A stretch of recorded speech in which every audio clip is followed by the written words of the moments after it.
একটা সময় ছিল যখন মাদাগাস্কারকে বলা হতো আফ্রিকার মুক্তা, কিন্তু আজ সেই দ্বীপ দেশ জুড়ে ছড়িয়ে পড়েছে অস্থিরতা, ভয় ও অনিশ্চয়তা। রাজধানীর রাস্তায় ধোয়া, স্লোগানে ভরে গেছে বাতাস। তারা চায় পরিবর্তন, চায় নতুন সূর্যোদয়, কিন্তু তার আগেই নেমে এসেছে অন্ধকার। কয়েক সপ্তাহ ধরে চলা গণবিক্ষোভ আর সামরিক বিদ্রোহের মুখে প্রেসিডেন্ট আন্দ্রি রাজোয়েলিনা অবশেষে পালিয়েছেন দেশ ছেড়ে। দেশটির সেনাবাহিনী ঘোষণা দিয়েছে তারা এখন নিয়ন্ত্রণে। এএফপির এক প্রতিবেদনে জানা যায়, দেশটির সেনাবাহিনীর একজন কর্নেল ক্ষমতা গ্রহণের বিষয়টি নিশ্চিত করেছেন। এই ঘটনার আগে প্রেসিডেন্ট আন্দ্রি রাজোয়েলিনাকে অভিশংসনের পক্ষে ভোট দেন দেশটির বর্তমান সংসদ সদস্যরা।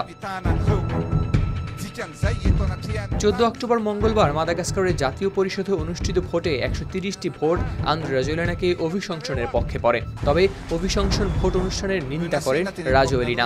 সামাজিক মাধ্যমে প্রকাশিত এক বিবৃতিতে তিনি উল্লেখ করেছেন যে জাতীয় পরিষদ ভেঙে দেওয়া সত্ত্বেও সভাটি অনুষ্ঠিত হয়েছে, ফলে ভোটটি অসাংবিধানিক বলে দাবি করেন তিনি। এরপরেই জানা যায় সেনাবাহিনীর ক্ষমতা দখলের খবর। এর আগে সোমবার গভীর রাতে সামাজিক যোগাযোগ মাধ্যমে প্রচারিত এক ভিডিও বার্তায় 51 বছর বয়সী প্রেসিডেন্ট রাজোয়েলিনা তার অবস্থান প্রকাশ না করেই বলেন, সামরিক কর্মকর্তা ও রাজনীতিকদের একটি দল আমাকে হত্যার পরিকল্পনা করেছিল। নিজের জীবন বাঁচাতে আমি নিরাপদ স্থান খুঁজতে বাধ্য হয়েছি। তবে তিনি পদত্যাগের কোনো ঘোষণা দেননি।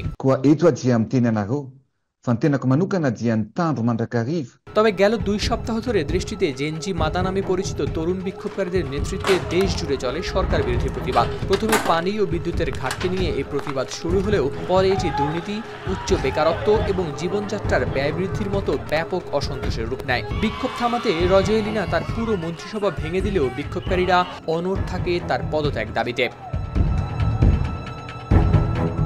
হাওলাদার শামীম, RTV।